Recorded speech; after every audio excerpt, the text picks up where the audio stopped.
The first gunshot missed Pearson Wade by a hair's breadth, whistling past his ear before splintering the weathered post behind him. The second shot would have ended his life if not for the swift drop to his knees that had become second nature after 15 years of drifting through the untamed territories of the American frontier. "That'll be enough of that," Pearson shouted, drawing his Colt revolver with practiced ease.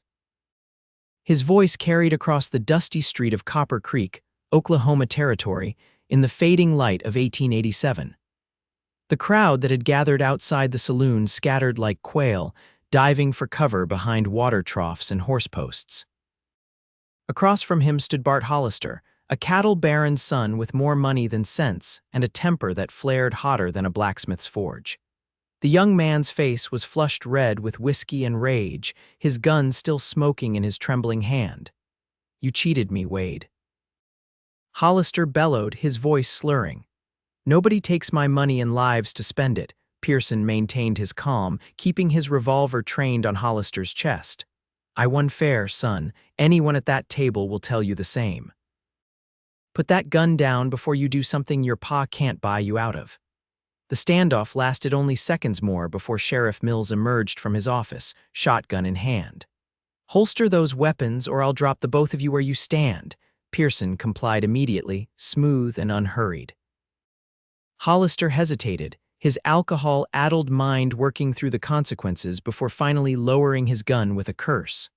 "Wade," the sheriff said, his voice tired but firm, "I think it's time you moved along. Town's got enough trouble without you adding to it."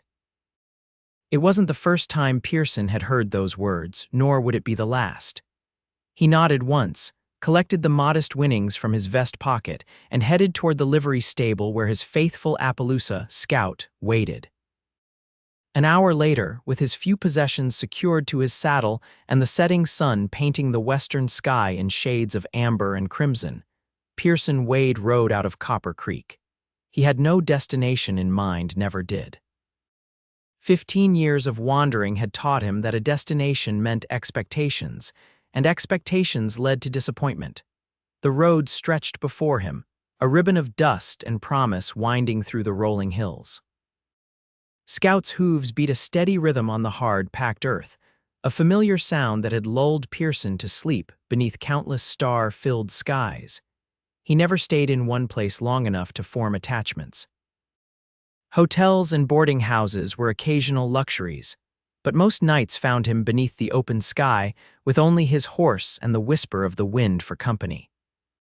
As darkness fell completely, bringing with it the chill of an early autumn night, Pearson spotted a small homestead nestled against a stand of cottonwood trees. A lantern glowed in the window, warm and inviting. His instinct was to ride past homesteaders were often wary of drifters, and he had trail rations enough for the night, but Scout had begun to limp slightly, favoring his right foreleg. With a sigh, Pearson turned toward the homestead. He would ask to water his horse and check the animal's hoof by the light of their lantern.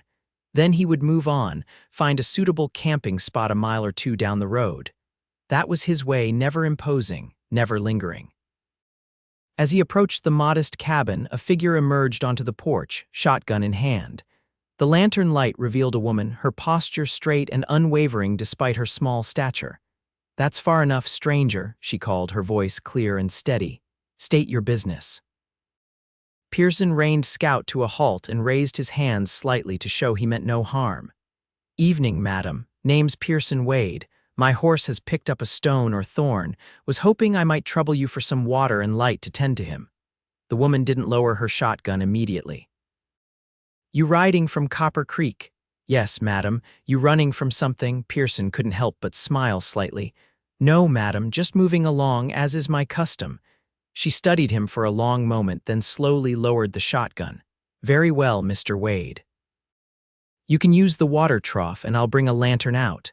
"Much obliged." She disappeared inside momentarily, returning with a brighter lantern that cast its glow across the small yard. Pearson dismounted and led Scout to the water trough where the horse drank deeply. "Been riding long?" the woman asked, keeping a cautious distance. "Since this morning," Pearson replied, lifting Scout's foreleg to examine the hoof. He found a sharp stone embedded in the tender frog and carefully worked it free with his pocket knife. Should be fine now. The woman nodded, and in the better light, Pearson got his first proper look at her. She was younger than he'd initially thought, perhaps in her mid-20s, with chestnut hair pulled back in a practical braid.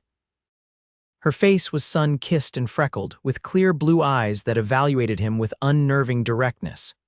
"You got a name, madam?" he asked, lowering Scout's hoof. "Penelope Jameson," she replied after a slight hesitation. "Miss Jameson? Well, Miss Jameson, I thank you for your hospitality. I'll be on my way now." As he moved to mount Scout again, the horse suddenly shied and reared, nearly knocking Pearson over. When Scout came down, he refused to put weight on his injured hoof.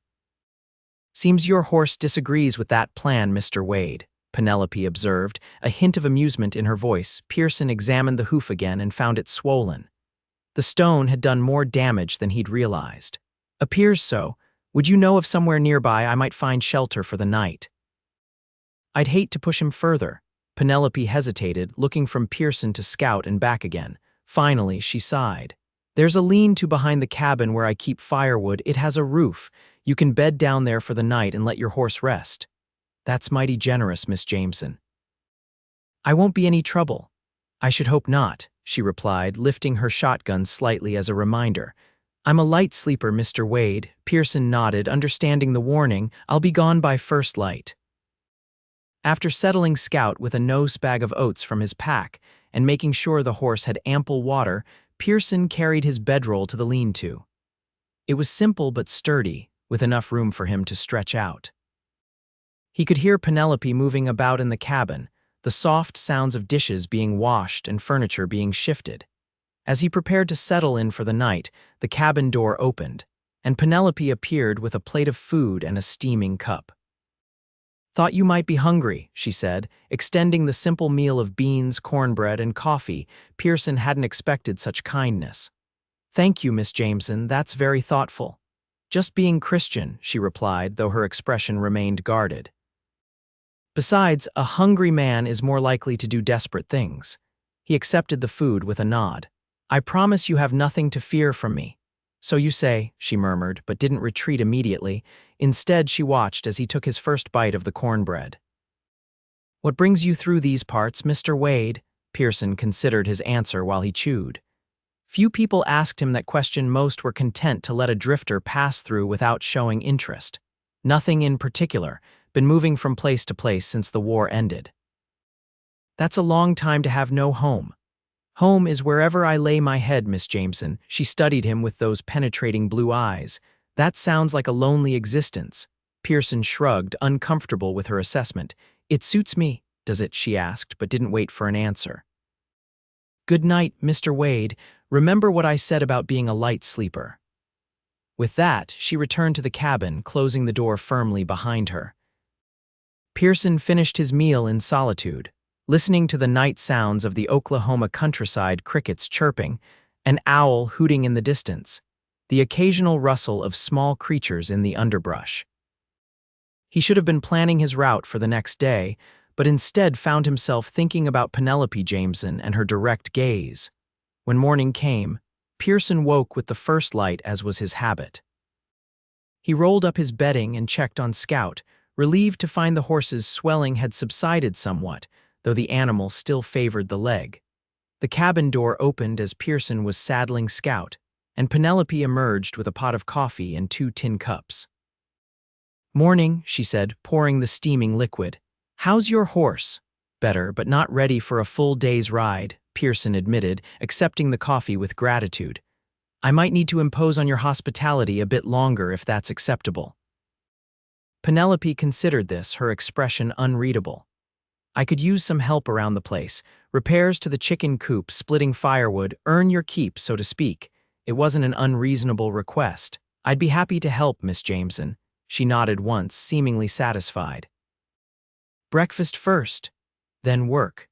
Breakfast was a simple affair of hot cakes and bacon, eaten at the small table in Penelope's kitchen. The cabin was modest but well kept, with handmade curtains at the windows and a patchwork quilt on the narrow bed in the corner. A small shelf held a few books, a Bible, naturally, but also a volume of Tennyson's poems and a well-worn copy of Ivanhoe. "You live here alone?" Pearson asked between bites, noting the singular settings and lone rocking chair by the hearth. "I do now," she answered, her tone making it clear she didn't wish to elaborate. Respecting her privacy, Pearson changed the subject. "That's quite a garden you've got outside. Looks well tended." This brought a hint of a smile to her lips. "It provides most of what I need. I sell the extra in town when I can."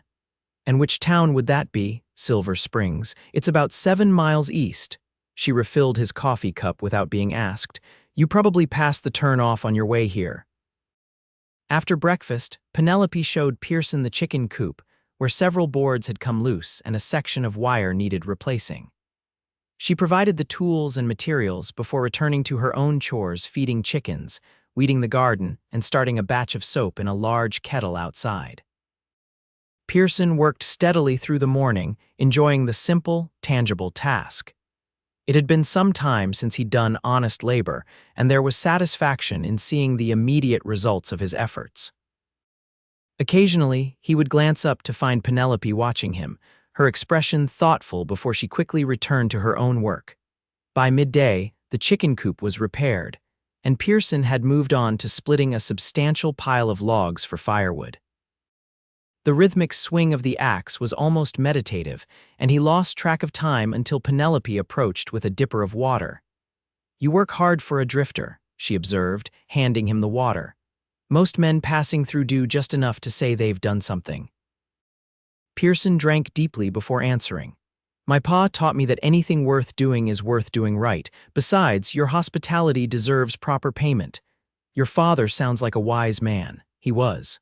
Pearson set the dipper aside and picked up the axe again. "Died at Shiloh, Confederate side." Penelope's expression softened slightly. "I'm sorry, the war took too many good men." "That it did." Pearson didn't elaborate, turning back to his task instead. He'd long ago learned that dwelling on the past did nothing but weigh a man down. The afternoon passed in companionable silence, each focused on their respective tasks. By evening, Pearson had split enough wood to last Penelope well into winter, stacking it neatly along the back wall of the lean-to. His muscles ached pleasantly from the exertion, a welcome change from the saddle soreness he typically experienced. Supper was a heartier affair than breakfast, a rabbit stew with vegetables from Penelope's garden, served with more of her excellent cornbread.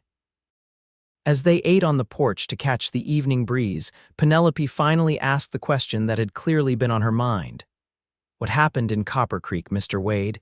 You seem like a capable man. Why not stay there?" Pearson considered how much to share. "Had a disagreement with a local boy over a card game. Nothing serious, but the sheriff suggested it might be time to move on." "And was it time to move on?" He nodded slowly. "It usually is. But why? What are you running from?" The directness of her question caught him off guard. "What makes you think I'm running from something?" Penelope set her bowl aside, fixing him with that unwavering gaze. "Because no man spends 15 years drifting without a reason. War's been over a long time, Mr. Wade." Pearson felt an uncharacteristic urge to confide in this straight-talking woman. "After Shiloh, I went home to Tennessee, found nothing left, farm burned, mother dead of typhoid. My younger brother had joined up despite being just 16. He died at Vicksburg." "I'm sorry," Penelope said softly. "War changes a man," Pearson continued, surprised at himself for sharing so much. "I tried settling down after, took work as a ranch hand in Texas, even thought about homesteading myself, but something in me couldn't sit still anymore. Felt like walls were closing in whenever I stayed too long in one place. So you keep moving." "So I keep moving," he agreed. "New towns, new faces, no attachments, no disappointments." "Sounds lonely," Penelope observed, echoing her comment from the previous night. Pearson shrugged. "I've got Scout for company, and the stars are the same wherever you go." They sat in silence as twilight deepened around them. In the distance, coyotes began their nightly chorus, a mournful sound that seemed fitting to Pearson's mood. "What about you, Miss Jameson?" he finally asked. "What brought you to this place, all alone?" Penelope was quiet for so long that Pearson thought she might not answer. When she did, her voice was softer than he'd heard it before. My father brought us here from Missouri 5 years ago, had dreams of building a cattle empire. A sad smile touched her lips. Turned out dreams don't count for much against drought and harsh winters. He died 2 years back, heart gave out while mending fences. My mother followed 6 months later. Some said it was consumption, but I think she just lost the will to go on without him. And you stayed, she nodded. This land is all I have left of them. Their dreams are buried here. I couldn't bear to leave. The simple honesty of her statement touched something in Pearson that had been dormant for years. That takes courage, Miss Jameson. Penelope, she said suddenly. If you're staying another night, you might as well call me Penelope. Pearson, he offered in return, though she already knew his name. As darkness settled completely around them, Penelope stood and collected their dishes. I should turn in. There's more work to be done tomorrow. Yes, Madam Penelope, Pearson corrected himself. I noticed your north fence line could use some attention. You don't have to, I'd like to, he interrupted gently. Least I can do while Scout recovers. She studied him for a moment before nodding. Very well. Good night, Pearson. Good night. Pearson remained on the porch long after Penelope had gone inside, contemplating the strange turn of events that had brought him to this quiet homestead and this remarkable woman. He should have been eager to move on, to return to the familiar solitude of the trail. Instead, he found himself looking forward to another day of honest work and Penelope's forthright company. When he finally retired to the lean-to, sleep was slow in coming. His mind kept returning to the image of Penelope's face in the lantern light, and the way her guarded expression had softened when she spoke of her parents. Morning arrived with the persistent crowing of Penelope's rooster. Pearson was already up, checking Scout's leg and finding the swelling almost gone. The horse could likely handle a day's ride now, but Pearson found himself reluctant to mention this fact as he joined Penelope for breakfast. I thought we might ride into Silver Springs today, she said as she set a plate before him. I need some supplies and I have vegetables to sell. Your horse could use the exercise and it would be good to have company on the road. Pearson nodded, secretly pleased at the prospect of spending more time in her company. Sounds reasonable. They set off mid-morning, Pearson on Scout and Penelope on her sturdy brown mare with a small cart hitched behind carrying crates of fresh vegetables. The journey was pleasant, with a gentle breeze tempering the late summer heat. Penelope proved to be knowledgeable about the land, pointing out landmarks and sharing stories of the area's settlement. That ridge there, she said, gesturing to a rocky outcropping in the distance, was where the Thompson boys held up after robbing the Silver Springs Bank last year. Sheriff Dawson and his posse cornered them, but not before they'd hidden the money somewhere in those rocks. Never found it. Pearson asked, intrigued. No, both boys were killed in the shootout. Whatever they stole died with them.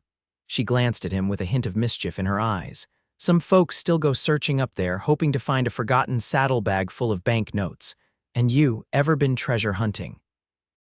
Penelope laughed, a bright sound that caught Pearson by surprise.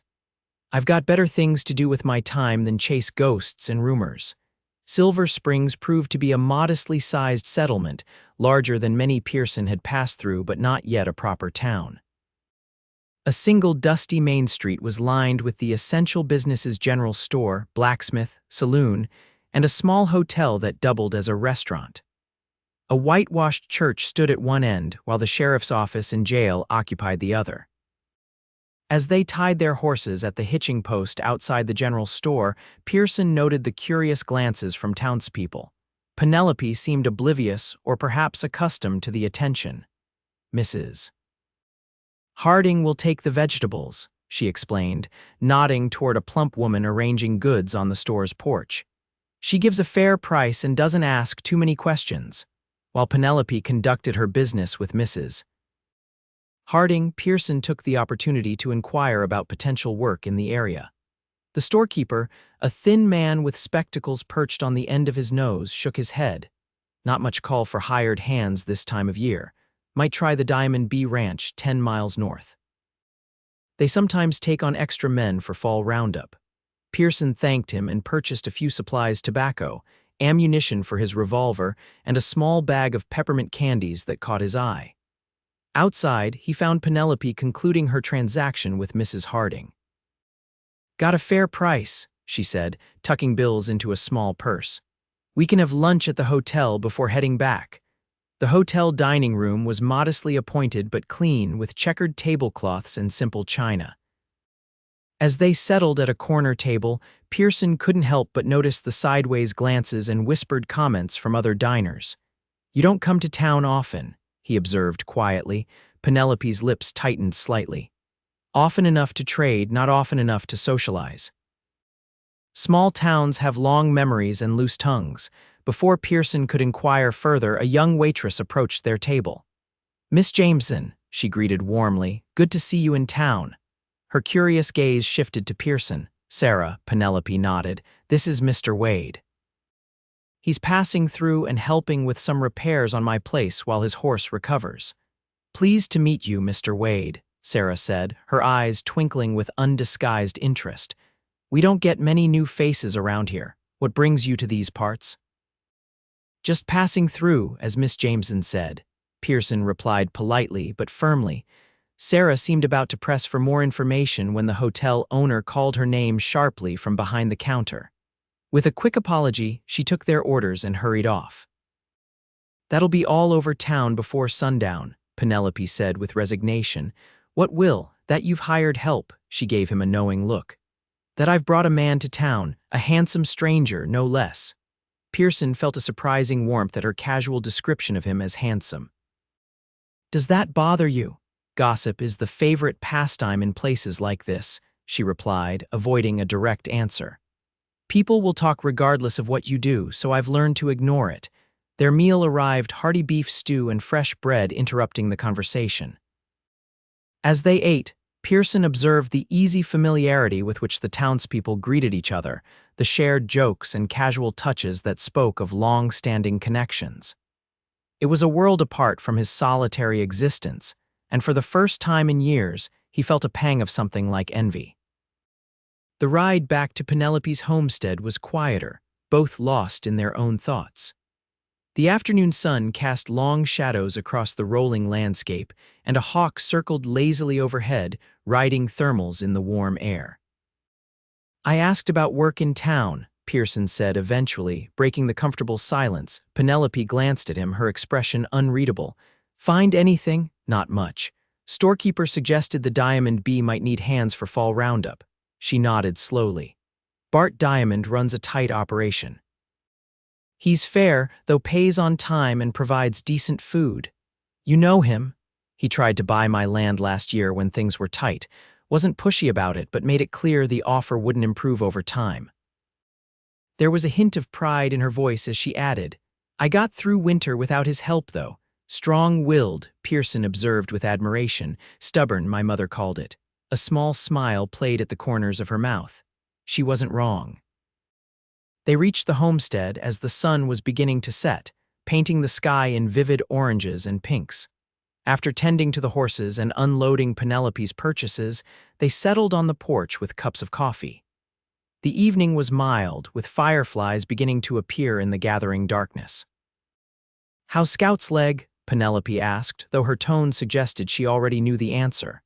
"Much improved," Pearson admitted. "He could handle the trail tomorrow." Penelope nodded, her gaze fixed on the darkening horizon. "That fence still needs mending." It was as close to an invitation to stay as Pearson expected to receive. "I did promise to see to it," he agreed, feeling an unexpected lightness in his chest. The next few days fell into a comfortable routine. Pearson rose with the sun to tend to Scout and help with morning chores, before tackling the various repairs around the homestead. Penelope worked alongside him at times, proving to be as capable with a hammer or saw as she was in the garden or kitchen. Their conversations flowed more easily now, covering everything from books they'd read to places Pearson had visited in his travels. He found himself sharing stories he hadn't thought about in years, hunting with his father and brother in the Tennessee mountains.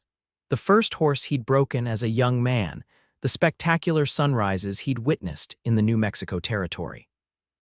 In turn, Penelope spoke of her childhood in Missouri, her father's dreams of a better life in Oklahoma, and her own quiet determination to keep the homestead running against increasingly difficult odds. "Winter will be the test," she admitted one evening as they sat shelling peas on the porch. "Last year's stores barely lasted, and the summer has been drier than I'd hoped." Pearson considered this. "Your north field looks fertile. Have you thought about planting winter wheat?" "Considered it, but I'd need help with the plowing and planting." She kept her eyes on her work, voice carefully neutral. "It's hard to find reliable hands willing to work for a woman on her own." The implication hung in the air between them. Pearson found himself contemplating what it might be like to stay through planting season, to see the green shoots emerge in spring. It was a dangerous line of thought for a man who hadn't spent more than a few weeks in any place for 15 years. On the fifth day, as Pearson was finishing repairs to the roof of the small barn, a rider approached from the direction of Silver Springs. Penelope emerged from the cabin, wiping her hands on her apron, her posture alert. The rider proved to be Sheriff Dawson, a weathered man in his 50s with a silver mustache and shrewd eyes. He tipped his hat to Penelope before turning his attention to Pearson, who had descended from the roof. "Miss Jameson," the sheriff nodded. "This would be the fellow Sarah Prescott's been chattering about, I reckon." "Sheriff," Penelope acknowledged, her tone cooler than Pearson had heard in days. "This is Pearson Wade. He's been helping around the place while his horse recovers from an injury." The sheriff studied Pearson with the assessing gaze of a man accustomed to reading people quickly. "Mr. Wade, you came through from Copper Creek, I understand." "That's right," Pearson confirmed, setting his hammer down and wiping his hands on a rag. "Had a wire from Sheriff Mills." "Seems there was some trouble there before you left." Pearson kept his expression neutral. "A misunderstanding over a card game, nothing serious." "That's so. Mills says Bart Hollister's been making noise about pressing charges, claims you cheated him out of $100. "The boy's a poor loser, Sheriff. Anyone at that table will tell you the game was fair." Sheriff Dawson nodded slowly. "That's more or less what Mills said too. Still, thought you should know Hollister's got connections. His pa owns half the county over that way." "I appreciate the warning," Pearson said sincerely. The sheriff's gaze shifted between Pearson and Penelope, assessing in a different way now. "How long you planning to stay in these parts, Mr. Wade?" Before Pearson could answer, Penelope spoke up. "Mr. Wade has agreed to help with the winter wheat planting. I've hired him through the fall, at least." Pearson managed to keep his surprise from showing on his face, though his heart quickened at her words. It was the first he'd heard of any such arrangement, but he wasn't about to contradict her in front of the sheriff. "Is that so?" Dawson didn't sound entirely convinced. "Well, Miss Jameson, you're within your rights to hire who you please. Just remember what happened with the last drifter who took up at the Clancy place, rode off with everything that wasn't nailed down." Penelope's chin lifted slightly. "I'm capable of making my own judgments, Sheriff. Never suggested otherwise." The sheriff tipped his hat again. "You need anything, you send word. Town looks after its own." After the sheriff had ridden away, Pearson turned to Penelope with a questioning look. "Winter wheat planting," a faint blush colored her cheeks. "It seemed the simplest explanation. The sheriff can be protective, I noticed." Pearson studied her for a moment. "Were you serious about the wheat?" Penelope met his gaze directly. "Would you stay if I was?" It was the most direct challenge she had issued since asking what he was running from. Pearson found himself at a crossroads he hadn't anticipated when he'd ridden onto her property nearly a week ago. "I haven't stayed in one place through a winter in 15 years, he said slowly. "That's not an answer." "No," he agreed. "It's not." He glanced around at the small homestead, at the repairs he'd made and the work still to be done. "Let me think on it." Penelope nodded, accepting this non-commitment for now. "Supper will be ready soon. You should wash up." That night, Pearson lay awake in the lean-to, listening to the familiar night sounds and contemplating the unexpected turn his life had taken. The logical choice was to move on, to follow the pattern he'd established over a decade and a half of wandering. Scout was sound again, the weather was good for traveling, and there was nothing holding him here except Except Penelope Jameson with her direct blue gaze and quiet strength. Except the strange feeling of purpose he'd found in mending her fences and splitting her firewood. Except the way his heart quickened when she smiled, those rare moments when her guard dropped completely. Morning found him still undecided, going through the motions of daily chores while his thoughts circled the question of staying or leaving. Penelope seemed to sense his preoccupation, giving him space as she attended to her own work in the garden. By midday, storm clouds had begun to gather on the western horizon, promising the first significant rainfall in weeks. Penelope eyed the approaching weather with satisfaction as they ate a simple lunch of bread and cheese. Good timing, she observed. The garden needs it. Pearson nodded absently, his mind elsewhere. Penelope, he began hesitantly, about yesterday, what you told the sheriff. She held up a hand to stop him. You don't need to decide now. The wheat can wait another week or two. It's not that simple, he admitted. I've been moving so long, I'm not sure I remember how to stay put. Penelope's expression softened. What are you afraid of, Pearson? The question struck at the heart of something he'd avoided examining too closely. Failing, I suppose, disappointing people, losing what little peace I've managed to find.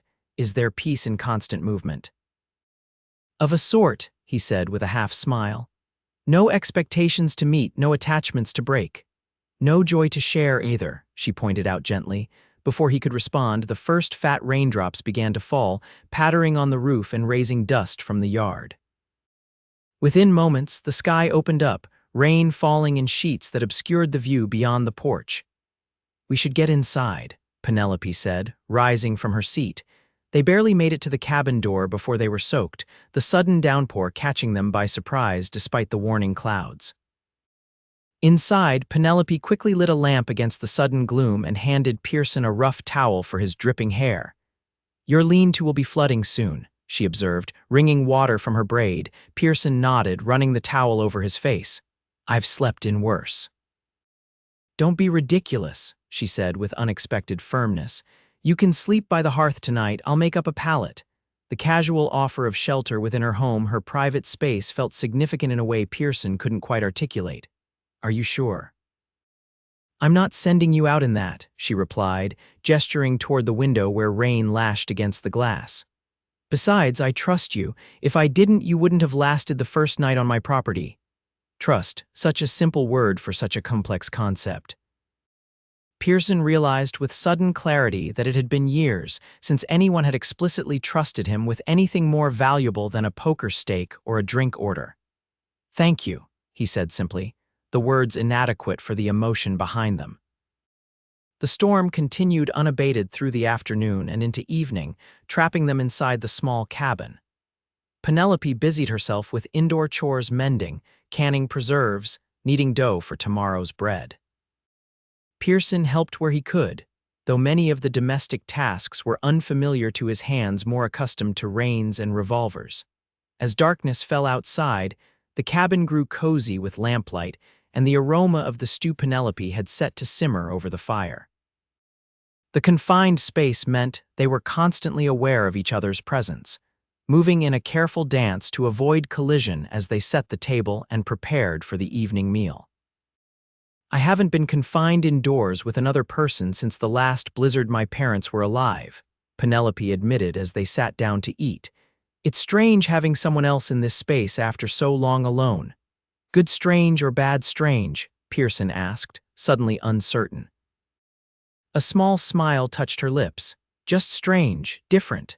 She paused, considering. Not unwelcome. They ate in companionable silence, listening to the rain drumming on the roof and the occasional rumble of distant thunder. After supper, with dishes washed and put away, Penelope surprised Pearson by producing a worn deck of cards. My father taught me poker, she said with a hint of challenge in her voice. Though we only ever played for matchsticks, Pearson grinned. I'm game if you are. Been a while since I played for anything but money. They settled at the table, and Penelope proved to be a formidable opponent, her calm expression revealing nothing of the cards she held. Pearson found himself genuinely enjoying the game, free from the tension that usually accompanied gambling in saloons where tempers and alcohol flowed freely.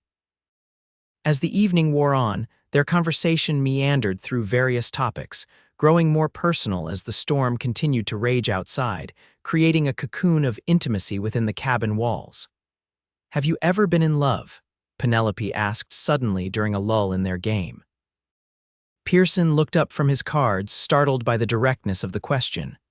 "Once," he admitted after a moment. "Before the war, neighbor's daughter back in Tennessee, we were practically engaged when I left to fight. What happened? She married a cotton merchant from Memphis while I was away. Can't blame her, we all thought the war would be over in months, not years." He shrugged, the old pain now just a distant memory. "What about you?" Penelope's fingers fidgeted with her cards. "There was a boy in Missouri." "Thomas Whitfield. We were sweet on each other from the time we were 16. He asked me to marry him the week before we left for Oklahoma." "You turned him down." "I chose my family," she said simply. He wasn't willing to leave everything he knew for an uncertain future in territory that was barely settled. A sad smile touched her lips. "Sometimes I wonder what would have happened if I'd stayed." "You'd have a different life," Pearson observed. "Not necessarily a better one." "No," she agreed. "Just different." She laid down her cards a straight that beat his two pair.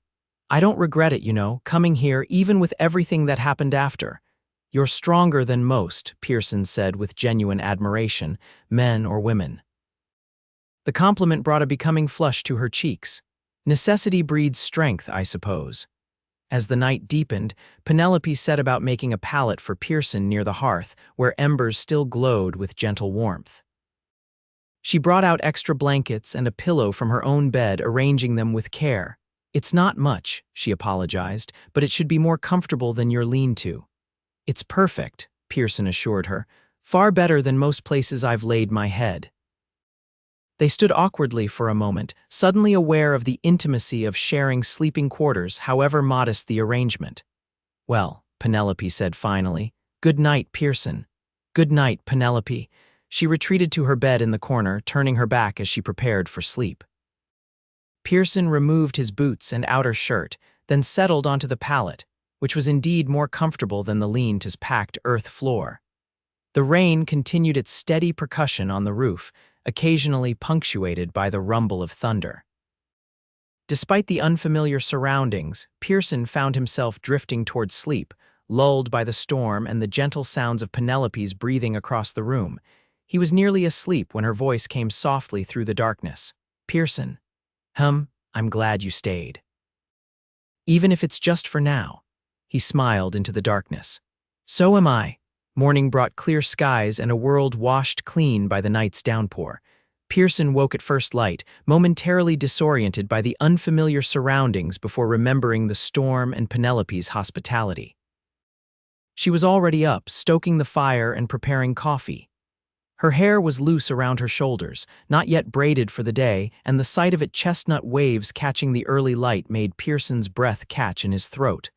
"Morning," she said, turning at the sound of his movement. "Sleep well?" "Better than I have in years," he admitted, sitting up and running a hand through his tousled hair. After breakfast, they ventured outside to assess any damage from the storm. The lean-to had indeed flooded, with several inches of water covering the floor. Scout and Penelope's mare had weathered the night well in the small barn, though both were eager for exercise after being confined. "The creek will be high," Penelope observed as they walked the property. "We should check the bridge. If it's washed out, I won't be able to get to town until it's repaired." The bridge in question was a simple wooden structure spanning a usually placid creek at the edge of Penelope's property. Today, however, the creek had transformed into a rushing torrent, muddy water churning over rocks that normally stood well above the surface. As they approached, Pearson could see that while the bridge still stood, it had been damaged. Several planks had been torn away by the force of the water, leaving gaps too wide to safely cross. "That's a problem," he said, surveying the damage. "Though the water should recede in a day or two if the weather holds." Penelope nodded, her expression thoughtful. "There's timber in the woodlot that would work for repairs. My father kept tools in the barn for situations like this." "I can take care of it," Pearson offered. "Might take a couple of days, depending on how much more damage there is beneath the water." She looked at him with those direct blue eyes. "You're still not saying whether you're staying or going." "No," he agreed. "I'm not." "Why?" Pearson sighed, struggling to articulate feelings he'd kept buried for years. "Because staying means committing to something to someone. And I haven't done that since the war." "You're afraid," she said, not unkindly. "Maybe," he acknowledged, "or maybe just cautious. The world has a way of taking things you care about." Penelope considered this, then nodded once. "Fix the bridge," she said simply. "We'll talk after." They spent the day in separate tasks, Pearson selecting and cutting suitable timber from the woodlot, Penelope tending to the garden and animals, which had weathered the storm without incident. By evening, Pearson had prepared enough lumber for the bridge repairs and begun fashioning the necessary supports. Supper was quieter than usual, both lost in their own thoughts. After the meal, as they sat on the porch watching the sunset paint the western sky in brilliant hues, Penelope finally broke the silence. "I've been alone here for almost 2 years," she said, her gaze fixed on the horizon. "Not by choice, but by circumstance. I've managed, but it's been hard." She turned to look at him directly. "Then you arrived, and suddenly everything seemed a little less overwhelming. Is that strange?" Pearson shook his head slowly. "Not strange, but perhaps not wise either. I'm not the staying kind, Penelope. 15 years of drifting isn't a habit easily broken." "I'm not asking you to change who you are," she replied, surprising him. "Just to consider that who you are might not be who you've become accustomed to being." Her words struck a chord deep within him, touching on doubts he'd harbored about his wandering existence. "And if I stay?" He asked quietly. "What then?" "Then we see what happens," she answered simply. "Day by day." It wasn't a declaration of love or even attraction, but somehow it felt more significant than either. It was an offer of possibility, something Pearson had stopped believing in long ago. The following morning, Pearson began work on the bridge in earnest.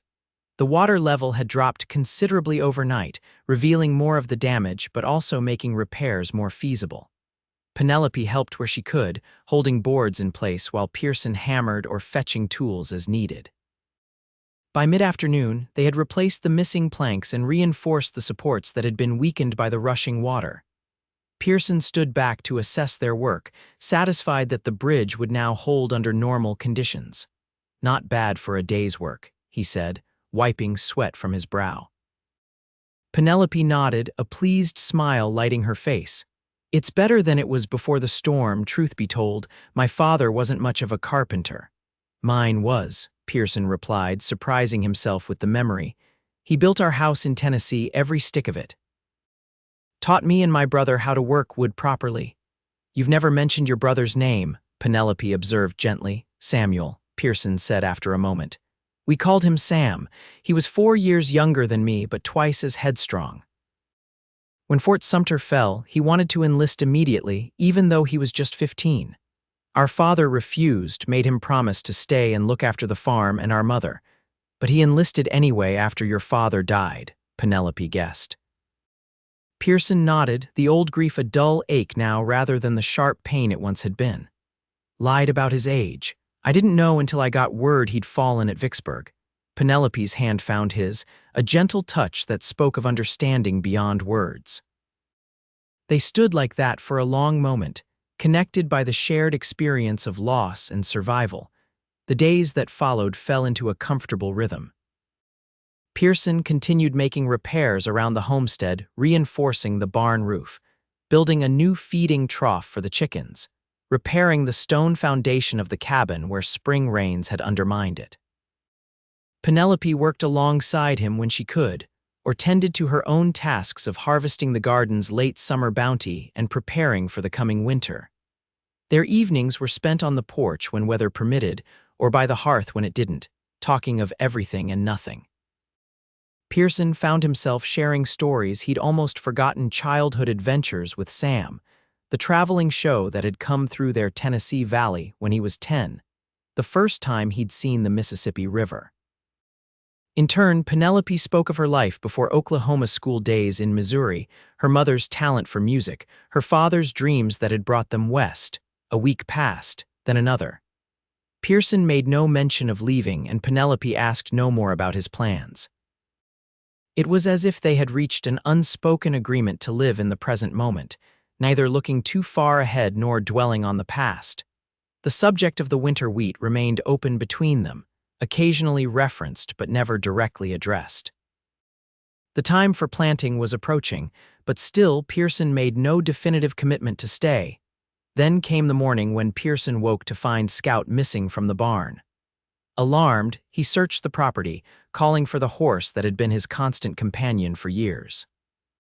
It was Penelope who spotted Scout's tracks leading toward the road. The gate was left open, she said, pointing to the wooden gate that separated her property from the main road. "Did you secure it last night?" Pearson frowned. "I thought I had. I'll saddle your mare if I may." He can't have gone far. But as he prepared to mount Penelope's mare, the sound of approaching hoofbeats drew their attention. Around the bend in the road came Sheriff Dawson leading Scout by the reins. "Morning, Miss Jameson, Mr. Wade," the sheriff called as he approached. "Found this fellow wandering near town, recognized him as yours." "Much obliged, Sheriff," Pearson said, relieved to see Scout unharmed. "Must not have secured the gate properly last night." The sheriff dismounted, handing Scout's reins to Pearson. "Peculiar, that." Gate was wide open, not just unlatched. His shrewd gaze moved between Pearson and Penelope, almost as if someone wanted to make sure the horse could wander off. "What are you suggesting, Sheriff?" Penelope asked, a note of challenge in her voice. "Just making an observation, Miss Jameson." The sheriff adjusted his hat. "Been some strange happenings around these parts lately. Cattle spooked at the Hamilton place, fence cut at Old Man Peterson's." "You think someone deliberately opened my gate?" Penelope frowned. "Can't say for certain, just advising caution." The sheriff's attention shifted to Pearson. "You notice anything unusual, Mr. Wade? Any strangers passing through?" Pearson shook his head slowly. "Nothing out of the ordinary." Sheriff Dawson seemed about to say more when the sound of a galloping horse interrupted them. A young man, barely more than a boy, rode up in a cloud of dust, his face flushed with excitement or fear. "Sheriff, come quick," he gasped. "There's trouble at the Diamond B. Rustlers hid in the night shot 2 hands and drove off 30 head of cattle." The sheriff's expression hardened. "Anyone recognize them?" "Mr. Diamond thinks it's the Harker gang from over Kansas way." The young rider's eyes were wide. "He's organizing a posse now." Sheriff Dawson turned to Pearson with a suddenly speculative look. "You any good with that revolver, Wade?" "Good enough," Pearson replied cautiously. "Could use an extra man. Harkers are a nasty bunch, 5 brothers with a reputation for shooting first." Pearson hesitated, glancing at Penelope. Her expression was unreadable, but there was a tension in her posture that hadn't been there moments before. "You don't have to go," she said quietly. "It's not your fight." The sheriff raised an eyebrow. "Man's got to stand for something, Miss Jameson. Community looks after its own." The emphasis on the last word was subtle but unmistakable, a reminder that Pearson was still an outsider in their eyes. Pearson felt the weight of a decision more significant than whether to join a posse. This was about belonging, about commitment to something beyond himself.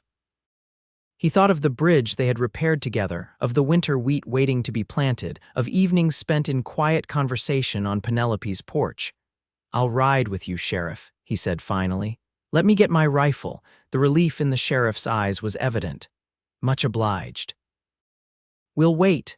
Penelope followed Pearson to the cabin where he retrieved his Winchester from its place beside his bedroll. "You don't have to do this," she said again as he checked the rifle's action.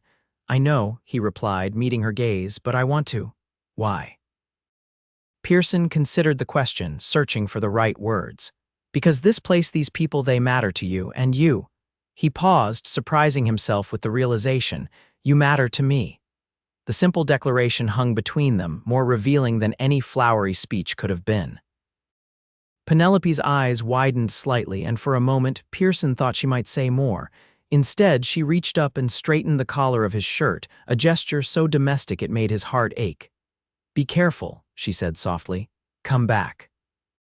The command, for it was a command, not a request, stirred something in Pearson that had been dormant for years. "I will," he promised.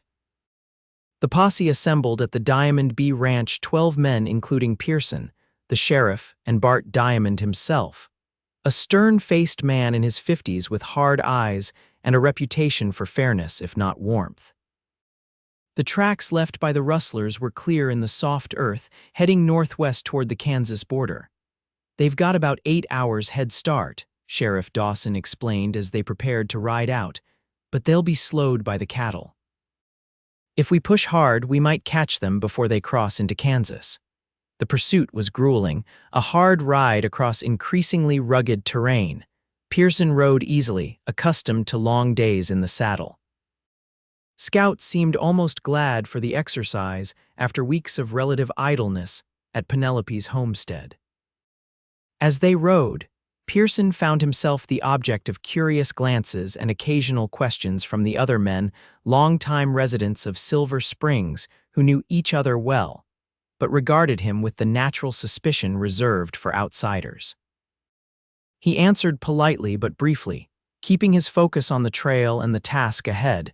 By late afternoon, they had closed the gap considerably. The rustled cattle had left a clear path of trampled vegetation and disturbed earth, and the signs indicated the Harkers were moving more slowly now, perhaps growing confident in their escape. "They'll make camp soon," Sheriff Dawson predicted as the sun began its descent toward the western horizon. "Cattle need water, and there's a creek about 3 miles ahead. We'll catch them there." The sheriff's prediction proved accurate. As twilight gathered, the posse crested a low rise to see a camp nestled in a small valley below.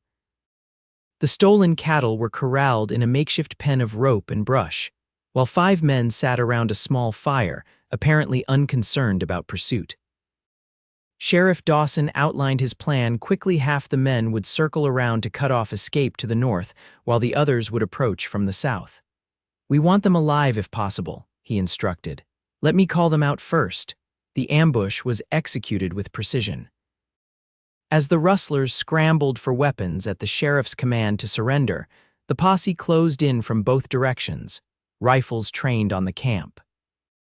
4 of the Harkers raised their hands in grudging surrender, but the 5th, the oldest, judging by his graying beard, made a desperate grab for a shotgun leaning against a nearby tree. Pearson's shot caught him in the shoulder before he could level the weapon, spinning him around and dropping him to the ground. The wounded man cursed but made no further attempt to resist as the posse moved in to secure the prisoners. "Clean shooting, Wade," Sheriff Dawson commented as they bound the rustlers' hands. "Saved us all a nasty fight."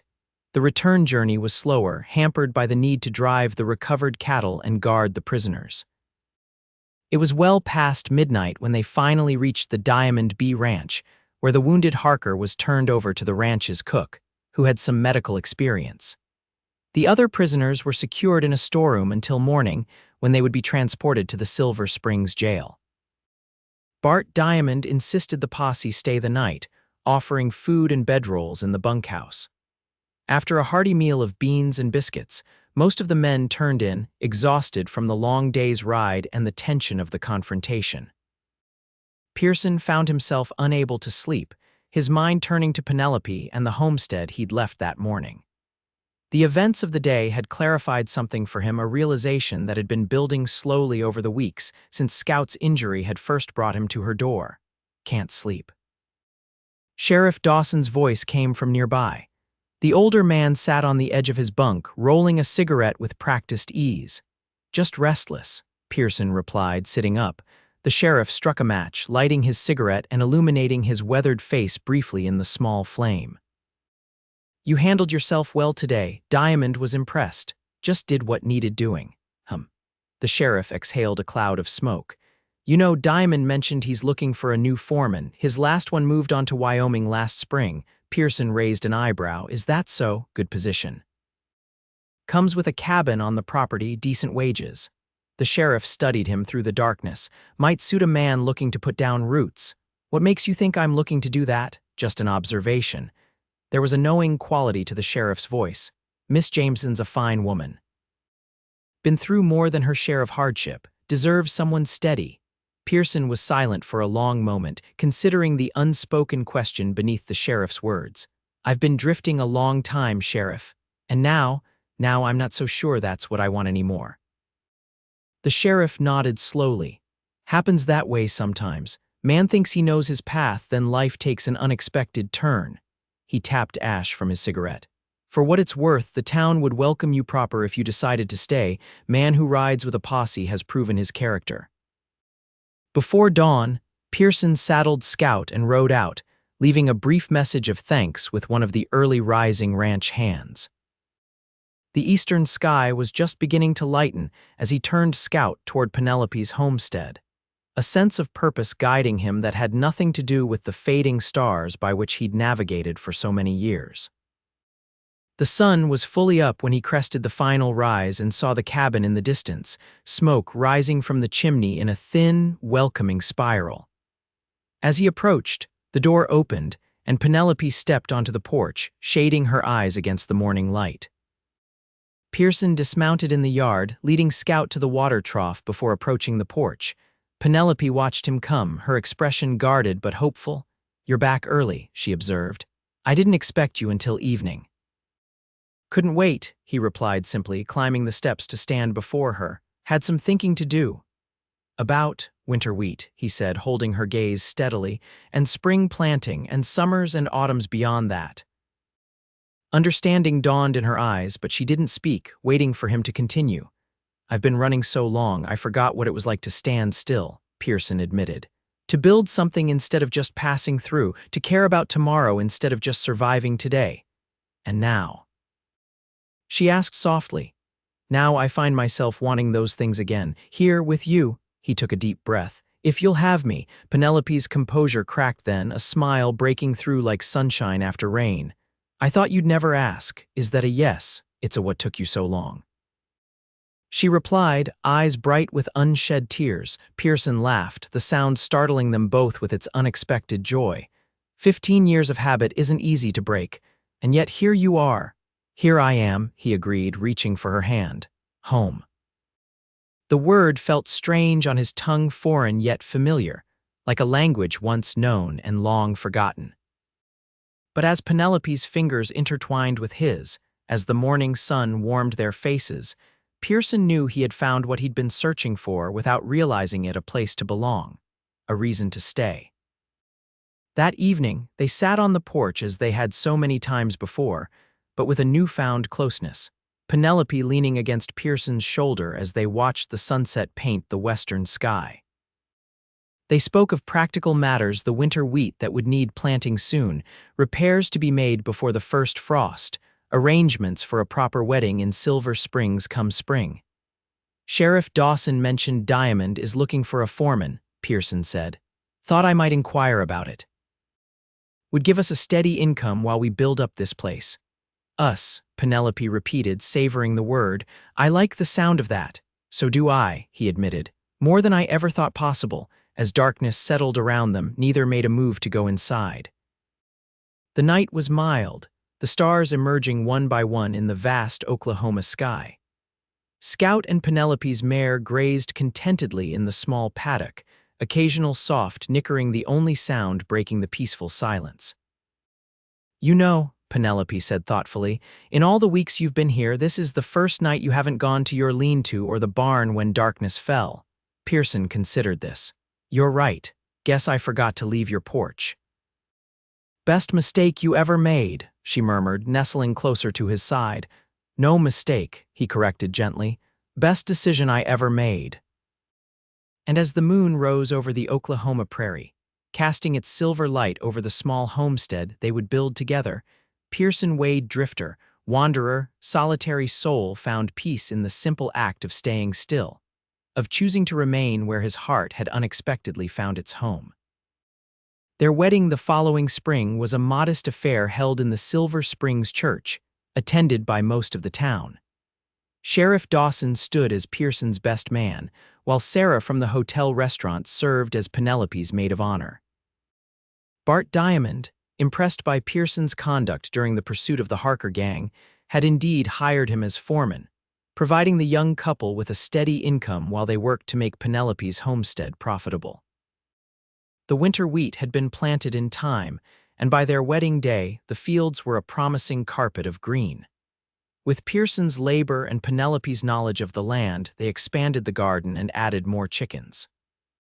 They had plans for a small herd of cattle once the north pasture was properly fenced, a project already underway. After the ceremony, as friends and neighbors gathered at their homestead for a celebration feast, Penelope found a moment alone with her new husband on the porch where he had first asked to water his horse. "Happy?" she asked, though the answer was written clearly in his face. "More than I ever thought possible," Pearson replied, drawing her close. 15 years of wandering, and all along, happiness was waiting on a porch in Oklahoma territory. "Not just any porch," Penelope corrected with a smile. "This porch, our porch." "Our porch," he agreed, sealing the words with a kiss as the sunset painted the western sky in shades of promise for all the days to come. In the years that followed, the Wade homestead flourished. Their first child, a son they named Samuel after Pearson's brother, arrived a year after their wedding. A daughter, Elizabeth, followed 2 years later. The winter wheat became their primary crop, supplemented by vegetables from Penelope's expanded garden and a small but growing herd of cattle that Pearson managed with the skills he'd learned as Diamond's foreman. The lean-to where Pearson had first sheltered was eventually replaced by a proper barn. The cabin expanded to accommodate their growing family. But the porch remained, a reminder of where their story together had begun, where a drifter who never stayed the night anywhere had forgotten to leave, and in doing so, finally found his way home.